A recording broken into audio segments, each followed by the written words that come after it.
শত শত নলকূপ তোমার অবদান, উপজেলা পরিষদ ভবন করেছো নির্মাণ। 43টি প্রাইমারি বিদ্যালয় করিলা, 10টি মাধ্যমিক, 6টি মাদ্রাসা করিলা। ও মনপুরার উন্নয়নে যা কিছু চেয়েছি, তারও বেশি তোমার কাছে আমরা পেয়েছি। 2টি কারিগরি শিক্ষা প্রতিষ্ঠান, 4 ফ্যাশন মনপুরাতে তোমার অবদান। উপজেলা চেয়ারম্যানের বাসভবন নির্মাণ, আবহাওয়া অফিস ভবন তোমার অবদান। তাই তো কয় মনপুরার সবাই,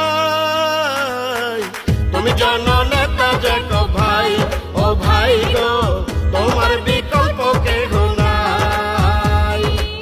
তুমি সেরা নেতা যে